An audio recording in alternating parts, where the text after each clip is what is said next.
we've been given intelligence, and you have to use your intelligence. See, look at the data, look at the information.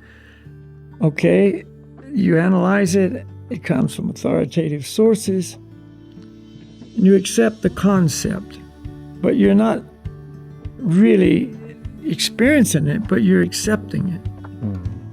But on that, with intelligence, you can apply it, and eventually the fruit will come.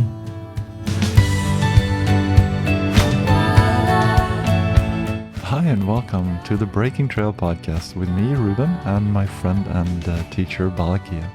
This is where you learn to navigate life's journey through ancient wisdom. And in today's talk, you'll hear us speak about the temporary nature of the world and our need for an eternal. We'll speak about absolute truth, about how faith and intelligence is required to make progress, doubts, and so much more. So I hope this will be inspiring for you. So thanks for listening in, and let's start this.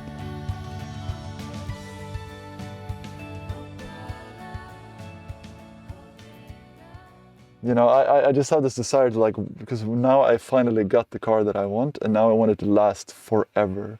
You know what I mean? It's really you're living your life, and you're just hoping, and you're trying to arrange things so that something will last, but thing after thing, time after time, they break apart, they rust, they leave you, whatever, if it's a girlfriend, if it's, your job doesn't go as you want, nothing's,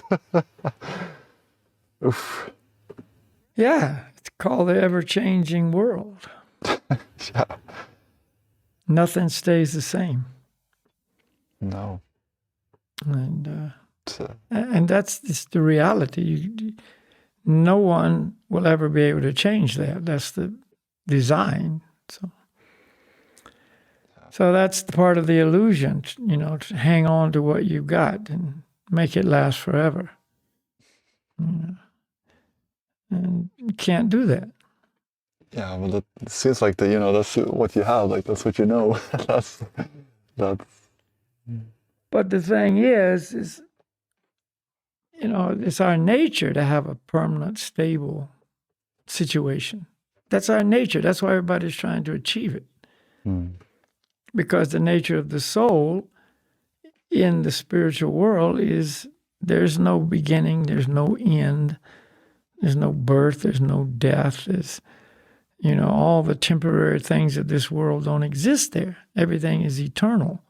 And so you're not struggling to hang on to anything because it's not trying to get away from you, Right. You don't get old, you don't get decrepit, you don't get COVID, you don't get all those things in the spiritual world. And the soul intuitively knows that, and that's why in the illusion that I'm the body and this world's my home, we're trying to duplicate that here. Right. Yeah. Right. But you can't. It's no duplication. But we can't. Even if we hear it, it's unrelatable. People just can't relate to it. Yeah, even if they agree. Exactly. Yeah. Exactly. But they just don't relate to it. It's them. I'm still the body. There's still a future here for me. And if I arrange this and that and whatever, then things will be, good.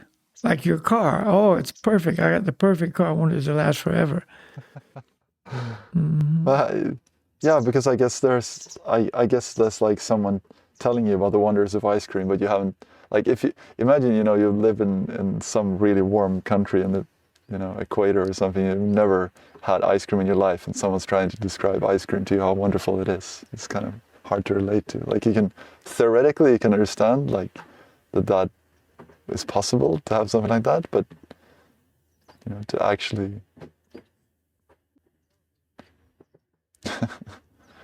Yeah.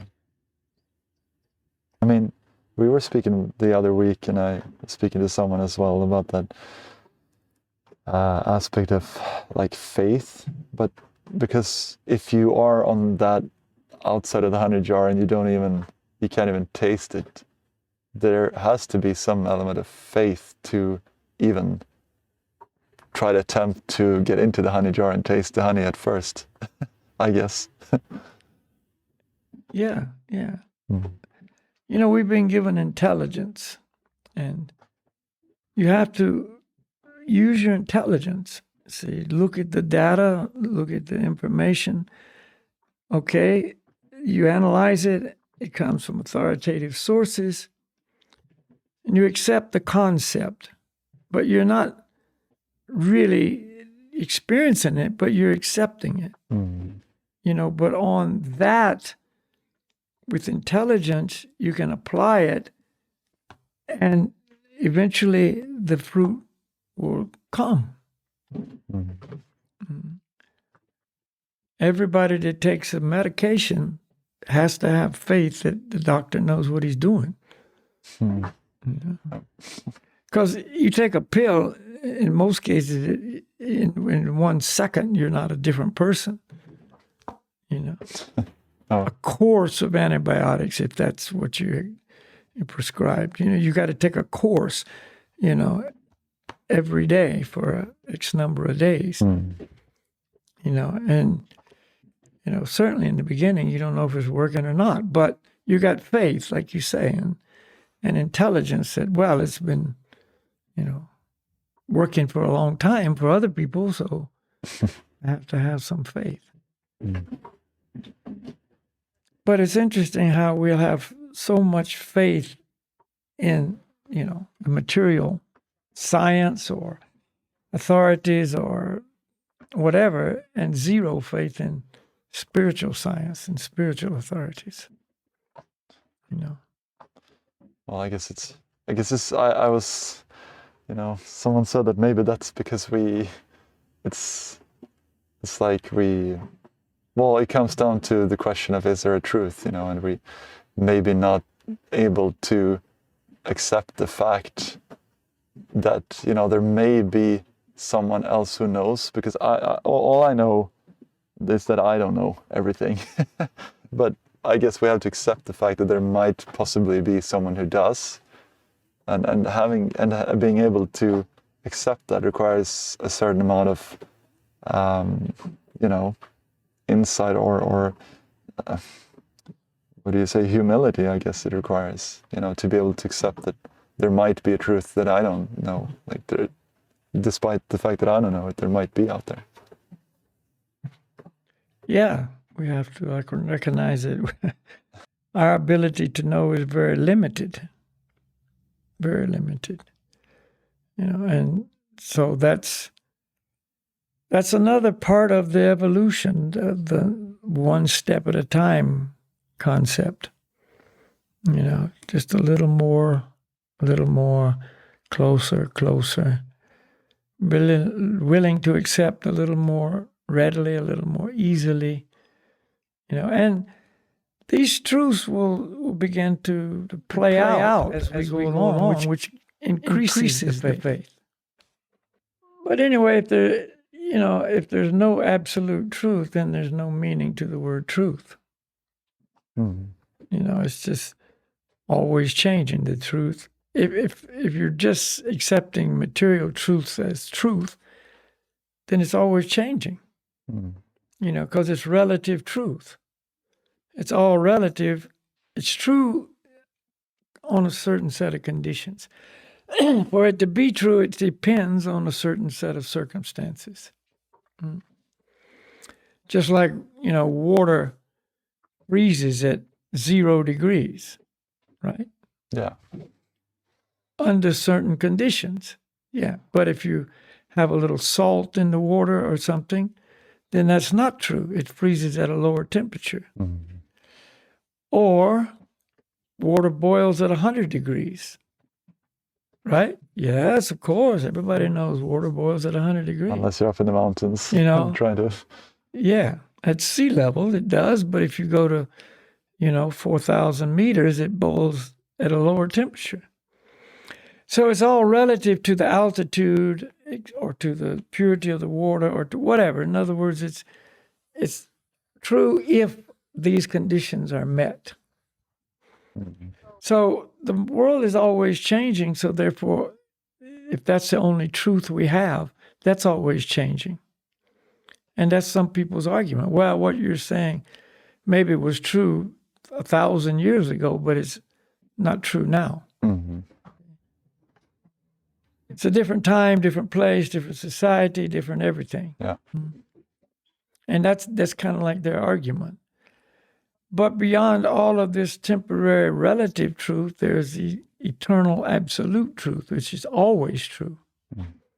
For instance, materially speaking, you're Reuben from Sweden, male, whatever, so many years old. And that's how it is, materially speaking. But it's relative to this lifetime. See? Whereas eternally, your spirit soul, that never changes. That's absolutely your identity eternally. So whether you have on a body that was produced in Sweden or Norway or, anywhere it may be, male, female, black, white, whatever, it doesn't matter. You're still the same person. So that's the absolute nature of reality. So there is an absolute truth. And that's what we're always referring to when we give these little talks and discussions. We're referring to absolute knowledge because that's what we're missing. We're overburdened with relative truths, and everybody's got another one and, proving it by this study and that study or this thing and that thing. We're just, inundated. We have all these fake news and conspiracies, and you don't know what to think anymore. It's just like so much out there that we have to have. And it's all contaminated by individuals' agendas. Exactly. Political agenda, financial agenda, whatever the agenda may be. So there's no stability there. There's nothing trustworthy there. And so people kind of just give up on truth, some people. But again, there's another world, another reality, another absolute dimension. So absolute truth is what we're trying to more and more imbibe in our life. Yeah. Sir. Yeah. I'm not sure whether I should, because see that there's this point of like, how do you because again this comes back to a question that me and another person we spoke about. Well, but when you come to that platform of starting to accept that, like, is there a, because you've said that like the doubts and it's not a good thing, but what's the balance between, I mean, if you're looking for a spiritual guide, if you're looking for the absolute truth, there has to be some place for doubts and questions, and what is the place of that in the Vedic point of view, of doubts and of questions of? Well, doubts can be positive or negative depending on how you react to them. Doubts make you, so you question. And in Bhagavad Gita, 4th chapter, text 34, one should approach a bona fide spiritual master, inquire from him submissively. See, inquire, ask questions submissively, not arrogantly, not in a challenging mood. Okay, I want to know, can you answer this question? Questions of life, That's good. So that will dispel doubts.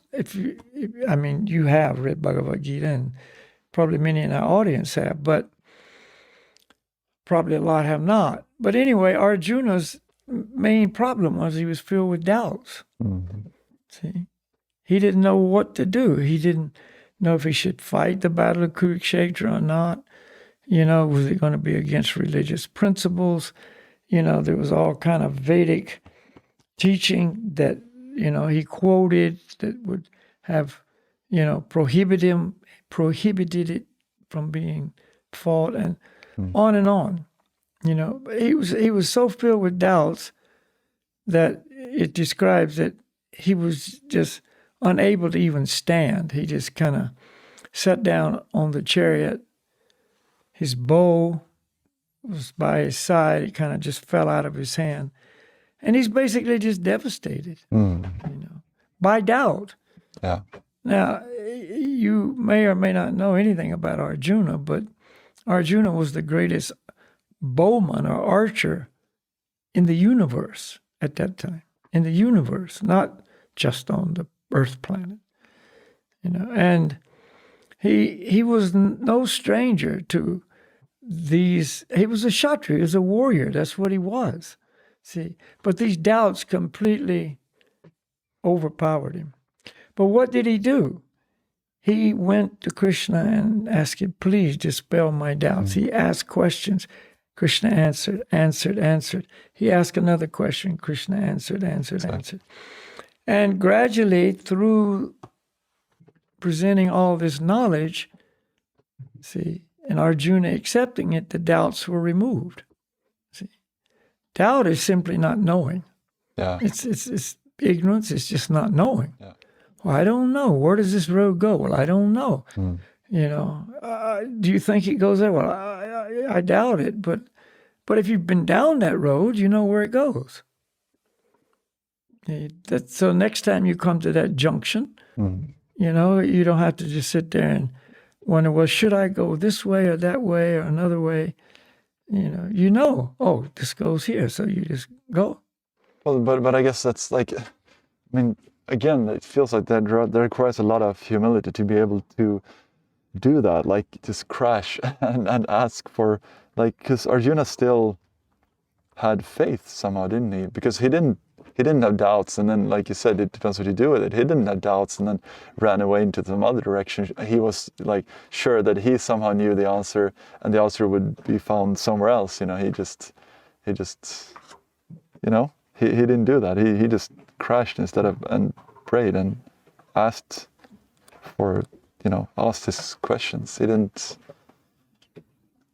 Yeah, so that's what is required. Inquire from him submissively. Exactly. You see, at some point, we got to become more submissive, more humble.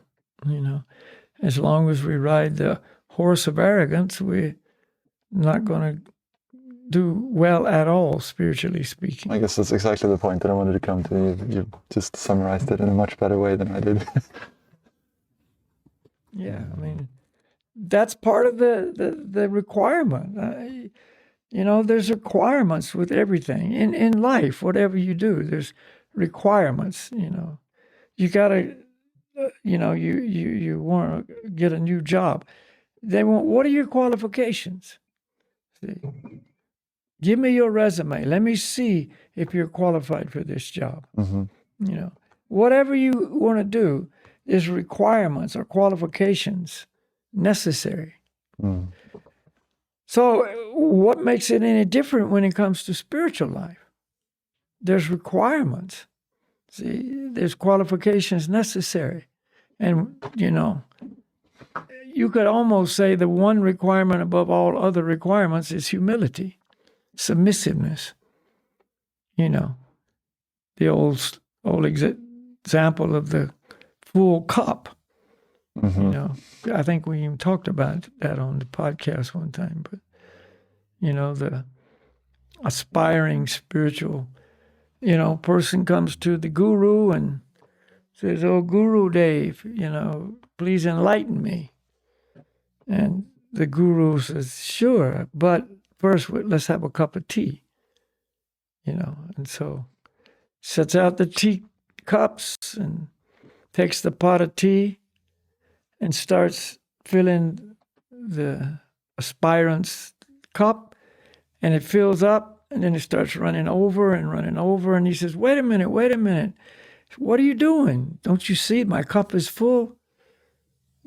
He said, yes, I see your cup is full, and that's why I can't teach you anything. Because, the idea this person thought he already knew everything.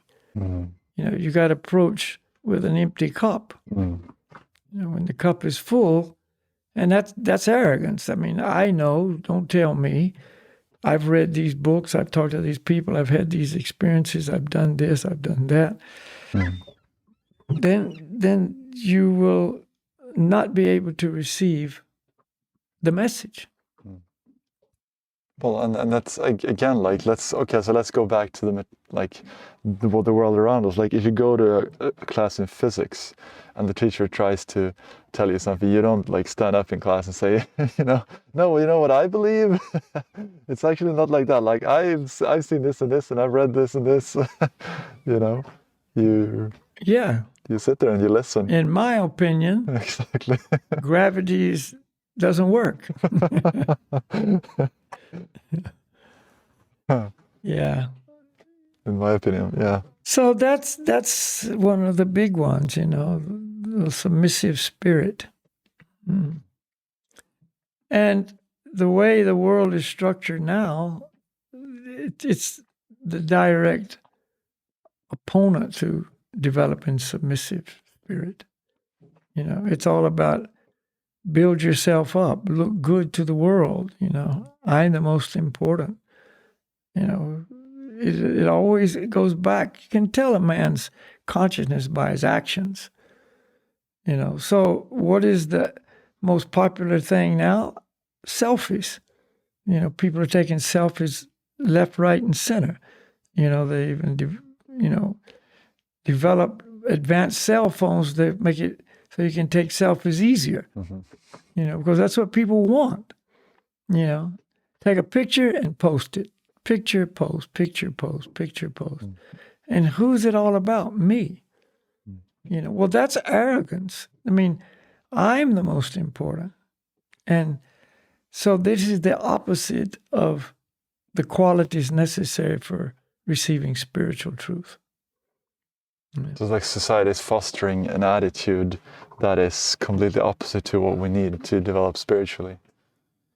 Yeah, and if we don't develop spiritually, then we just go down the material sewer.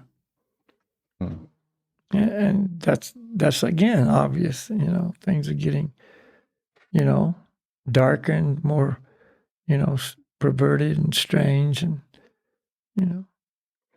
like one podcast host was explaining how. There's a normal. In any society at any given time, there's a normal, right? Yeah. In other words, this is kind of normal for this society at this time. And he said, previously, the normal was quite far on the right. And that was normal. But he says, as the new norms come in, everything keeps moving to the left. And it keeps moving further and further. So now the normal is so far left that it wouldn't even have been accepted at all previously. And now this is normal. And it just keeps going in that direction. And that's just the nature of how things work in the material world. And it's quite obvious that if you want to judge whether that's good or bad, you need like you say, you need an absolute framework. You can't just be that whatever is good and bad, today is going to be different from tomorrow. Like, there's an absolute measurement that you can know whether things are, and that's whether or not it's beneficial for us spiritually, right? If those things are, Yes, yeah. then there has to be something. Some standard, something as a guide, a baseline. Where do I need to be here? What kind of lifestyle do I need to live exactly. to enhance my spiritual progress? Exactly. And if we don't do that, and it certainly isn't promoted now, then we're going to go the other direction. We'll lead more and more lifestyles that destroy spiritual interest, spiritual enthusiasm, spiritual fervor.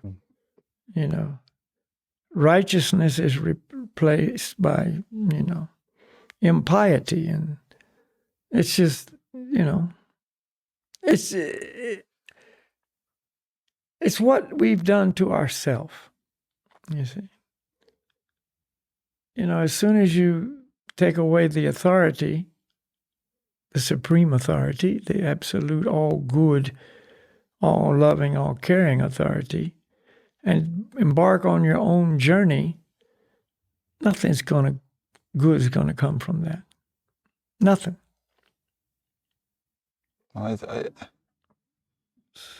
So. And I think that's a very, like, that way of seeing it, I think may like open up some people's eyes. You said what we've done to ourselves, you said. I don't think that's usually people think. I think, like, there's a big, like, evil power out there. Well, I'm so good, but there's like some evil power that is doing things that are contrary to what's good for me.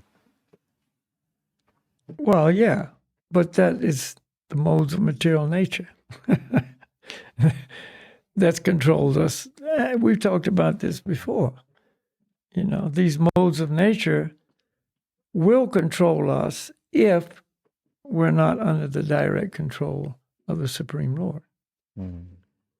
So, I have to just choose which control am I going to be under. There's not a third option.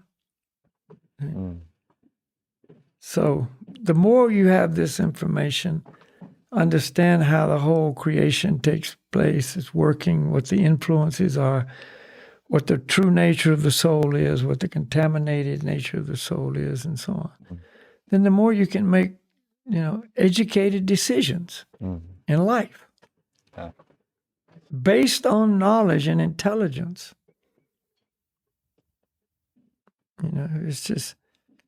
It's necessary. That's why there's educational institutions on every corner of this planet.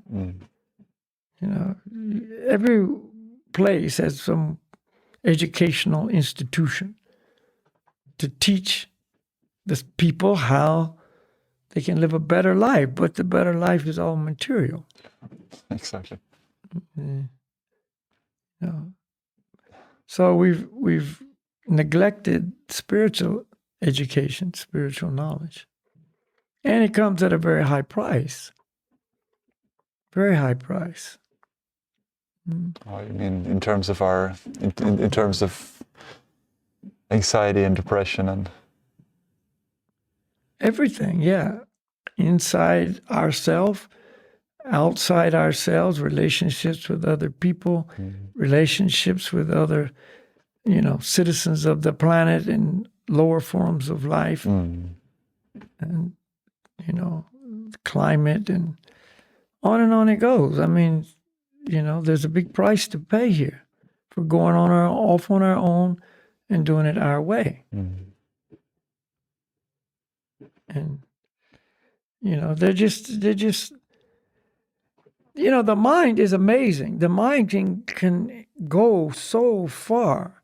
So the minds are still just beginning to expand to, let's do stuff on the moon. Let's do stuff on Mars. Let's do stuff on other planets. And, I just saw an interesting, what time is it? I got a little time.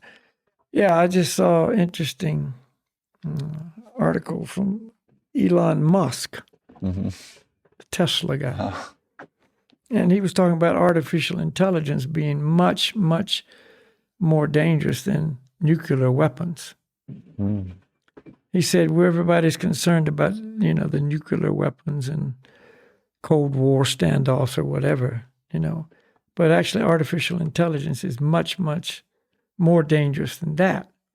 But where does this artificial intelligence come from? It comes from people with intelligence. And then with that intelligence, they create an artificial intelligence, and he gave all kinds of examples and so on, can quickly surpass man's ability Yeah. to control that artificial intelligence. And then you just created a hell that, you can't get out. So his solution is, so it may just make it so that life cannot continue on this planet. So we need to have colonies on the moon, but more preferably Mars as seed colonies. So when everything on the Earth is destroyed, there'll be some seed to come down and restart everything again. See, this is mental speculation. Just like a backup. Yeah, just stand over there and wait till we need you and come down and repopulate the planet and so on. But, people like this, they have no idea of the divine plan and how, everything's under the control of the Supreme Lord. It said a blade of grass cannot move without the sanction of the Lord. Mm. And So no, what were you saying? No, go ahead. Well, just going back to this artificial intelligence, I think that's an interesting topic also in terms of we were speaking about the other day. Like, there's no way that you can program morality. Again, if there's an absolute answer on things, then it's not always. I mean, they made this. I think they made this like driving trials with automatic drivers, like no driver behind the wheel, and they had to like put them in a test, like what would you do if there was about to be an accident? You had to choose between like driving over these 4 people or this one person. Like, what decision would you make? And the computer chose to drive over 4 people for some reason. That was he found that was a better option. It's like there's no morality in AI. There's no inherent morality. There's no compassion. Exactly. There's none of the qualities of the soul. See, because there's no soul there. Yeah. These are God-given qualities of the soul, and in an AI, there's none of that. There's no soul. It's just a machine. So it can't make those judgments based on pity or, compassion or what's good for us. morality and like you say. So, man, it's so simple. If people would just, give up the idea that I'm God and just accept there already is a perfect person, a perfect arrangement who's loving everyone fully, perfectly. He knows what's best for us, and we just comply. I mean, that's how it should be. Dad knows best, father knows best kind of thing. Then life would be simple, but we've, gone away from that completely.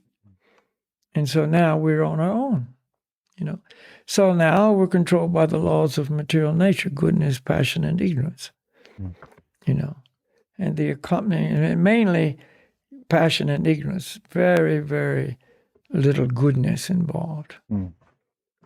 And, lust is the main driving force behind life on planet Earth today. And from lust comes anger. And that's why there's, you can see how it's all connected. It's not a mystery why things are like they are. We're diseased, it's not a mystery when a person has a serious disease for them to be weak, and not feel good and no power, no energy, they don't look good. They can't perform like they used to. Why? Because you got a disease, and things get worse. A disease untreated, it depends on the disease, of course, but a disease untreated often, just keeps getting worse, So we're in that situation, and we have the supreme doctor. We have the supreme books of medicine, spiritual medicine, and we have the perfect, guides. And if we turn our back on that, then how can we expect to get better? Well, that's exactly what we do, because we think that it seems, the narrative is, we were less civilized before, and now we're getting more and more civilized, and the more we move away from that authority, and that's not what, but that's what we do. That's not the target, but that's what we do. And we think that we're getting more and more progressive, and then we're moving in the right direction, moving away from the old and getting more and more civilized, more and more free and liberal. I don't know what words I should say to not, offend or categorize this, but that's just the way to go. The normal moves to the left. Like you said. Yeah. All right. Well, it looks like you're in a very beautiful place there. Yeah.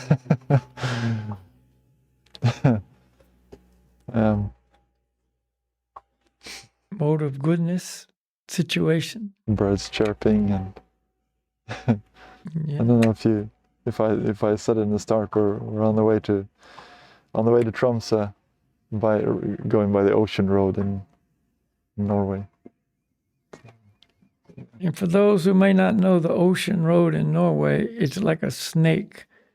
It just goes in and out and back on itself and in and around fjords and up and down. And, point to point might be, 10 kilometers by the road. It might be 20 kilometers. At least. Or more. Ferries all the time. Yeah, ferries. Yeah, across fjords, off the little islands. Yeah, it's a pretty interesting story over there. I'm very fortunate. It's easy to get. Yeah. It's just,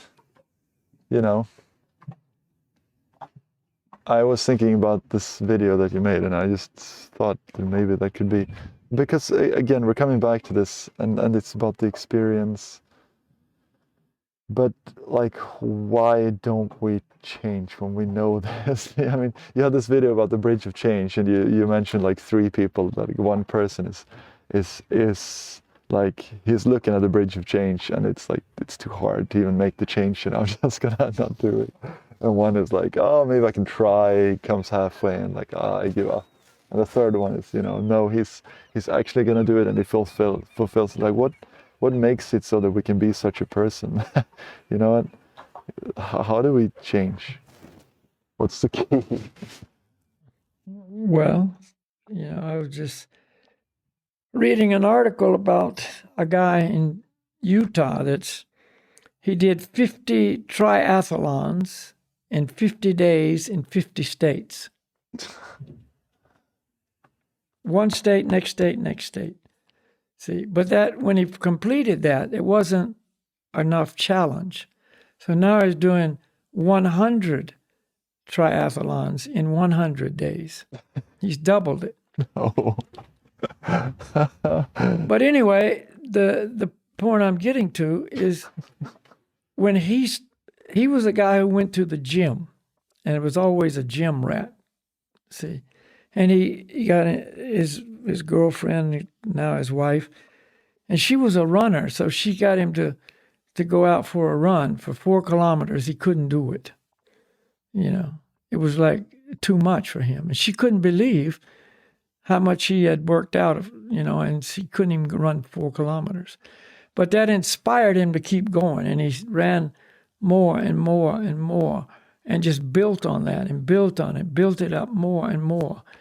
And now he's doing 100 triathlons in 100 days, So it's like that in our spiritual journey. You've got to start wherever you are and just a little bit more. Maybe you're the guy who doesn't even take the step, just looks at the bridge and says, I can't do it, you see.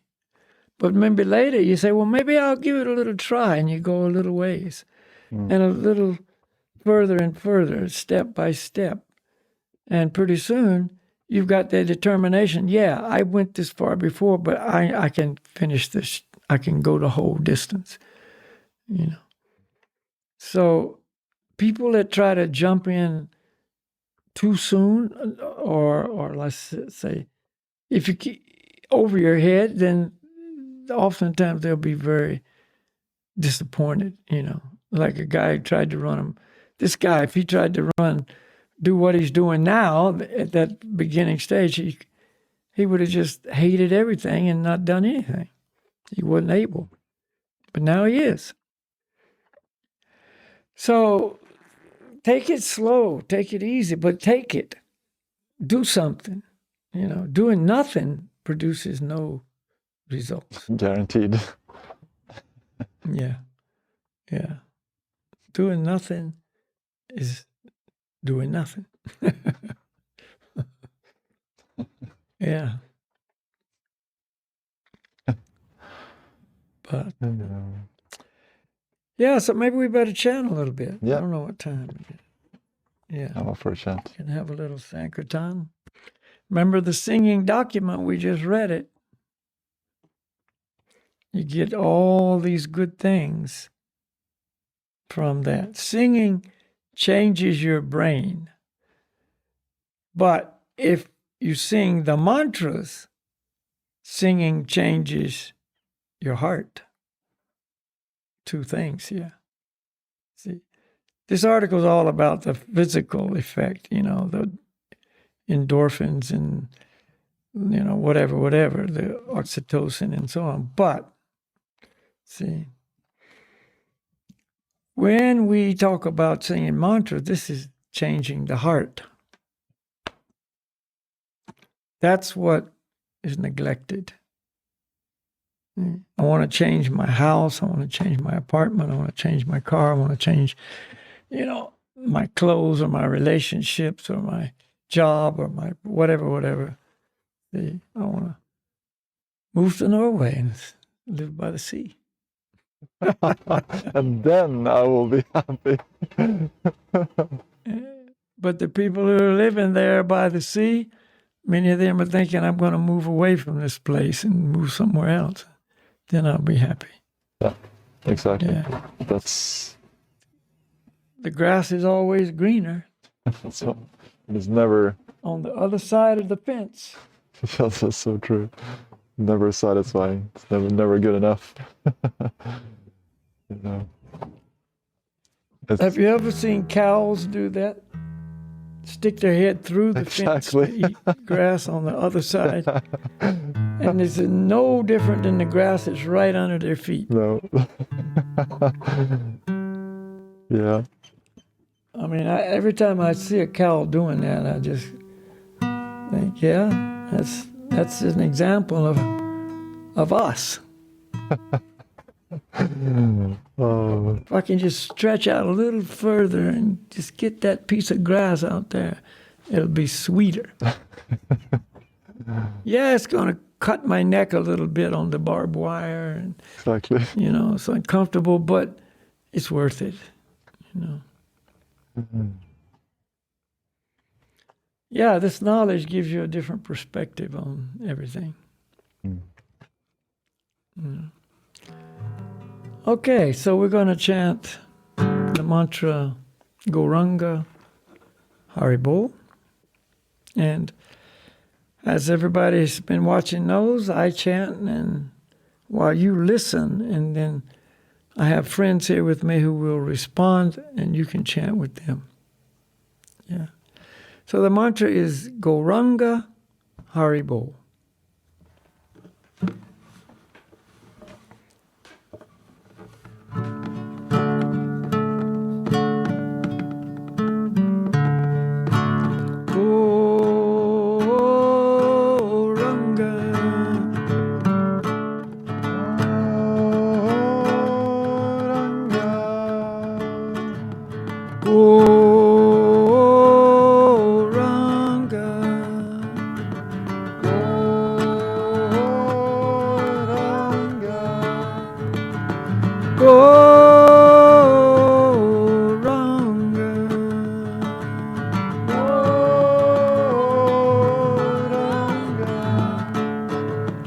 Goranga.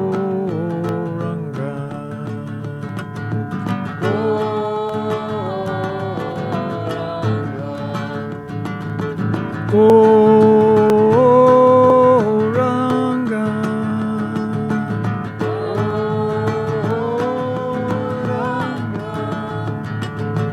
Goranga.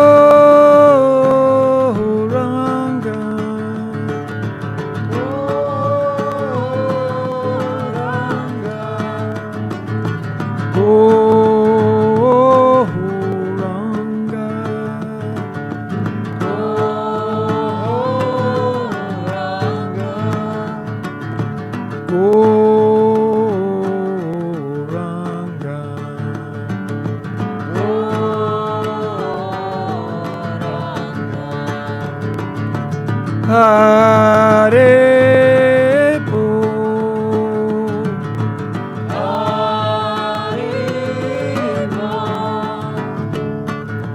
Hare Bo.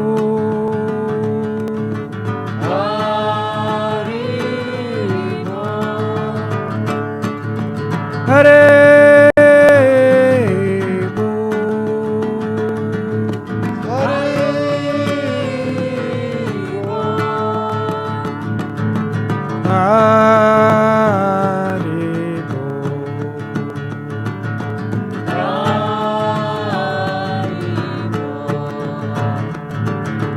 Goranga Hari Bo. Goranga Hari Bo. Goranga Hari Bo. Goranga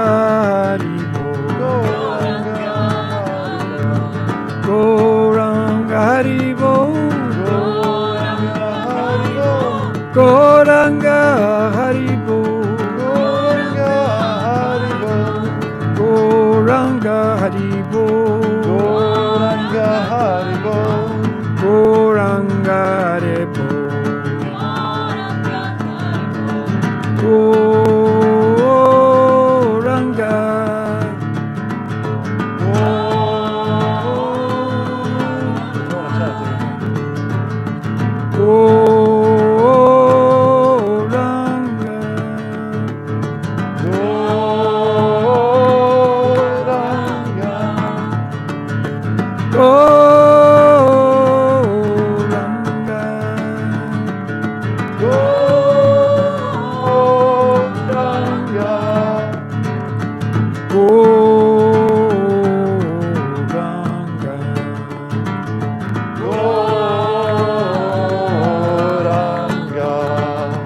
Haribo Goranga.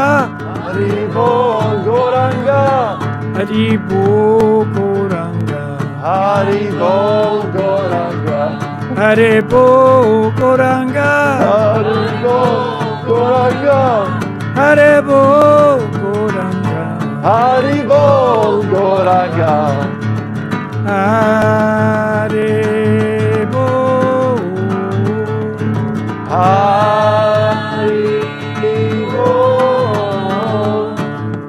Haribo.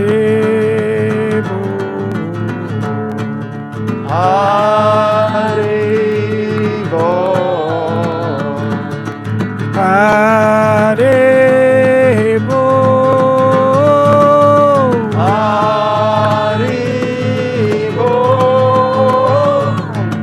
Haribo.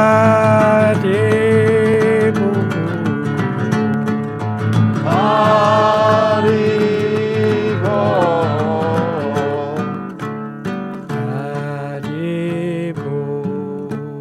Haribo. Goranga. Goranga. Goranga. Goranga.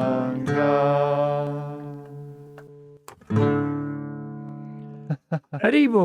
Haribo. I got some friends with me. The guy. Yeah. Haribo, Christian. Haribo, guys. I forgot your names, but It's I recognize. Stefan Ulf. and Martin and Christian. Yeah. I don't hear you, Ruben. Oh, yeah, I'm muted. Ruben sound It's turn. Stefan and Martin. Oh, yeah. Yeah. Yeah. Cool. Went for a little boys trip. Yeah. Yeah, 6 guys in the car. Going towards the north. Yeah. Good. I hope things go well and it doesn't break on the way somehow. No. Nice weather now, at least. Really not so warm, but very, very sunny. I don't know. You guys in t-shirts. It looks like you're pretty warm to me. Yeah, well, I'm just pretending it's very cold. so he's just pretending it's very cold. All right. Yeah. Well, All right. So, thank you for today. yeah, thank you. And, one thing we can add to that little thing about how does a person get ready to cross that bridge is association. And every single one of you guys right there is proof of that. It was association, interest in the philosophy perhaps and so on, but it was the association that solidified things. Yeah. 100%. So, 100%. association is very important. And that's like To hang around with. No, please. Yeah, if you hang around with saints, you become a saint. If you hang around with rogues, you become a rogue. Better to become a saint. Just the question is how to know, but that's a question for a later podcast. Yeah.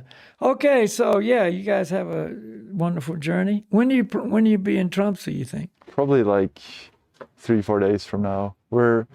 I think we're gonna go to Lofoten tomorrow and spend a couple of 3 days there, and then drive to Tromsø.